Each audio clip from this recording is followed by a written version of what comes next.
네, 안녕하세요. 저는 초등학생이 데이터로 그려낸 우리 교육에 대해서 발표할 경기도 융합과학교육원의 파견교사 장덕진이라고 합니다. 네, 저는 학생들을 데리고 많은 대회들을 출전하고 통계교육과 데이터 교육을 오랫동안 지속해 왔었는데요. 그 과정에서 학생들이 우리 교육에 대해서 혹은 내 생활 주변에 대해서 많은 고민과 그다음에 관심을 가지고 활동을 하고 있는 것을 알 수 있었습니다.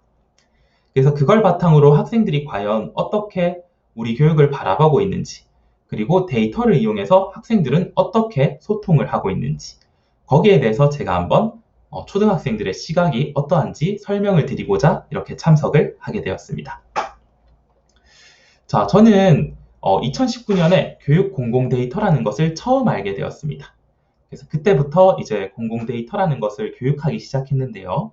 그 이유는요, 저희가 4차 산업혁명 시대가 되면 제일 중요한 것이 어떻게 보면 뭐 인공지능이라든지 혹은 빅데이터라든지 또 다양한 것들이 많이들 논의가 되고 있는데 우리가 흔히 생각했을 때 인공지능에 대해서는 많이들 다루어지고 있지만 빅데이터 쪽에서는 많은 논의가 없는 것이 사실입니다.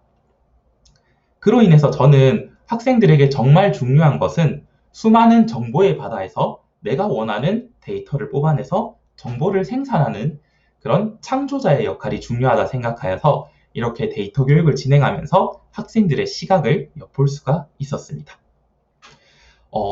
2019년에 1회 대회 때 진행이 되었을 때 이 데이터 리터러시 부문에서 진행된 내용들을 살펴보면 주로 이야기된 부분들이 특수학교나 아니면 학생들의 신체적인, 그러니까 체력적인 부분에 대한 많은 논의들이 있었습니다. 아마 학생들의 시각에서는 이 장애라든지 아니면 학업 중단이라든지 이런 부분들, 수도권과 지방의 차이라든지 이런 차이점들에 대해서 많이들 궁금해 하셨고요. 특히 초등학생들 같은 경우에는 이게 신체 활동을 관련해서 주제를 많이 선정을 하였었습니다. 2020년인 제2회차 대회에서는요, 이게 시의성을 고려해서 보건적인 부분이 많이 등장이 했었고요. 그리고 추가적으로 이제 학생들이 2019년에는 특수학교가 주였다면 2020년도에는 다문화와 관련한 주제를 학생들이 많이 선정을 하고 있었습니다. 이러한 주제 선정은 명백하게 성인의 시각과는 달랐는데요. 자, 우측에 있는 그 논문 세션은 지난 21년 6월 26일에 교육 공공 데이터 학술 대회라는 이름으로 진행된 논문 세션입니다. 자, 총 6가지의 논문 세션이 진행이 되었었는데 어른의 시각에서 보는 거와 학생의 시각에서 주제를 잡는 것이 명백하게 다름을 알 수 있었는데요.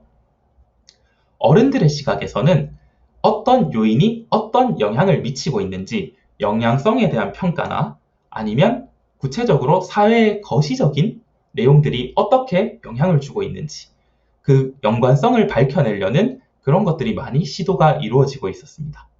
그에 비해 학생들은 내 삶의 주변에서 일어나는 그리고 내가 직접 관찰할 수 있는 문제점에 대해서 많이들 살펴보는, 그래서 마이크로 데이터에서 빅데이터로 탐구해서 내 주장에 대한 근거를 찾는 것, 거기에 많이 치우쳐져 있음을 알 수 있었습니다.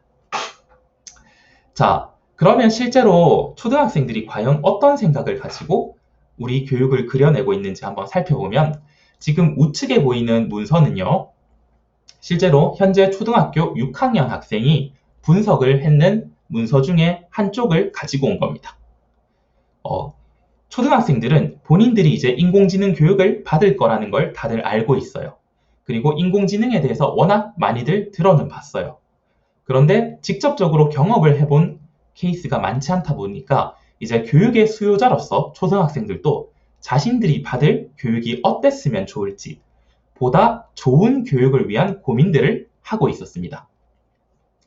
그래서 예를 들어서 우측에 보다시피 인공지능 선도학교를 이 학생은 분석을 했었는데 그래서 선도학교는 교실이 몇 개인지 컴퓨터가 평균적으로 몇 개인지 어떤 교구를 쓰는지 그런 것처럼 초등학생들은 앞으로 내가 받을 교육에 대해서 이렇게 해달라는 제안을 위해서 우리 교육의 현재와 그다음 미래에 대해서 고민을 해보기도 했습니다.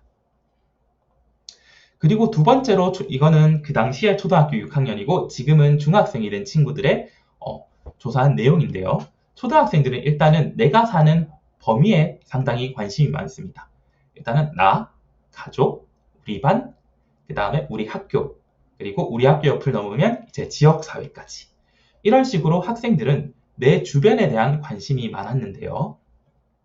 이렇게 내 주변에 대한 관심을 바탕으로 지역에 있는 여러 학교들을 비교해보고 우리 학교와 옆 학교의 차이점을 알아보는, 그리고 그러한 차이점들이 어떤 결과를 만들어내는지, 또 다른 어떤 차이를 만들어내는지 내 생활 주변에 대한 관심이 많았습니다. 그래서 그걸 바탕으로 저희가 학생들은 교육에 있어서 비교의 대상이 일단은 나의 생활 반경에 있는 다른 학교들, 그리고 다른 지역들이라는 것을 저는 알 수 있었고요. 그리고 추가적으로 아이들은 이제 차이와 차별에 대한 고민을 하고 있었습니다. 사실 이제 2030이 공정에 대한 가치가 정말 중요하다라고 이야기를 하고 있는데 이거는 초등학생도 똑같은 것 같았어요. 이 지금 보고 있는 시각화한 지도 역시도 이 초등학생들이 직접 시각화했는 스마트폰의 어플리케이션을 그냥 지도 색칠하기라는 어플리케이션으로 색칠한 건데요. 여기 보시면 알겠지만 학생들은 이렇게 학급당 학생 수를 이렇게 분석을 했어요. 그래서 경기도는 서남부 지역이 학급당 학생 수가 많은 과밀학급이 많구나라는 걸 학생들이 또 알아냈고요. 그에 반해서 경기도의 동북부 지역 같은 경우에는 이게 면적에 비해서 학교 수가 적어서 학생들이 이 통학을 하는데 어려움을 겪겠구나라는 그런 차이에 따른 어려움을 발견해낼 수가 있었습니다. 그래서 초등학생들은 우리 교육에 대해서 이제 데이터라는 도구를 통해 차이와 그로 인해서 발생하는 이제 불평등에 대해서도 한번 고민을 하고 있었다는 걸 알 수가 있습니다. 그리고 이런 데이터 분석을 통해서 학생들은 우리 교육이 이런 식으로 해줬으면 좋겠다라는 제안까지 진행을 하고 있었습니다. 그리고 이거는 올해 6학년, 4학년 학생들이 두 명의 친구가 팀을 이루어서 같이 한번 이야기를 나누어 본 건데요. 지금 대표적으로 학생들은 이제 코로나로 인해서 1년 넘게 고생을 하고 있잖아요. 그래서 자기 주변에 있는 그런 요인들에 대해서 많은 관심을 가지고 데이터로 그려내고 있었습니다. 그래서 교육부에서 제공하고 있는 감염병 환자들을, 그러니까 그 학생을 기준으로 했는 환자 수를 한번 비교해보고 어느 지역이 많이 발생하는지 그런 것도 한번 알아보고, 그리고 호흡기 질환과 관련해서 아이들이 데이터를 분석하고 거기에서 의문점을 찾기도 하고, 그 다음에 인플루엔자가 정말 많이 감염이 되고 있구나 라는 사실도 알아가고 있었습니다. 그래서 그걸 바탕으로 학생들이 이제 여러 가지 가설을 세워서 문제를 해결하려고 노력을 해보기도 하고, 그 다음에 연관된 통계 자료를 분석하기도 했습니다. 그러니까 학생들은 이제 자기의 주변에서 시작해서 어떤 문제점을 발견을 했으면 거기에 대해서 데이터를 기반으로, 그러니까 기존에는 단순히 우리가 그러할 것이라는 일반론에 입각해서 말을 했더라면 이제 초등학생들도 데이터를 기반으로, 근거를 기반으로 논리적으로 말하는 게 이제 우리 교육에 있어서 다가왔다는 걸 알 수가 있습니다. 그래서 학생들은 설문조사를 하는 것을 전혀 꺼려하지 않고 친구들에게 온라인으로 설문조사를 받기도 하고, 그리고 또 정보통신기기를 활용해서, 지금 여기 보는 거는 미밴드죠.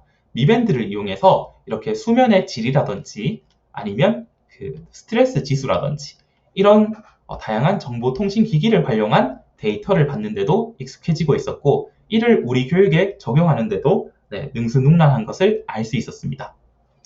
지금까지 살펴본 바를 종합을 해보면 우리 초등학생들이 그려내는 우리 교육에 있어서 문제점들이나 아니면 학생들이 직접 느끼고 겪는 것은 자신의 삶 주변에서 일어나는 일들, 그 다음 내가 관찰할 수 있는, 그리고 내가 평상시에 호기심을 가지고 있던 것에서 이제 점차 확장해서 다른 사람들에게 나누어 주는 식으로, 그리고 자신의 생각을 논리적으로 탄탄하게 하는 것으로 우리 교육을 이렇게 활용을 하고 있었습니다. 지금까지 들어주셔서 감사합니다.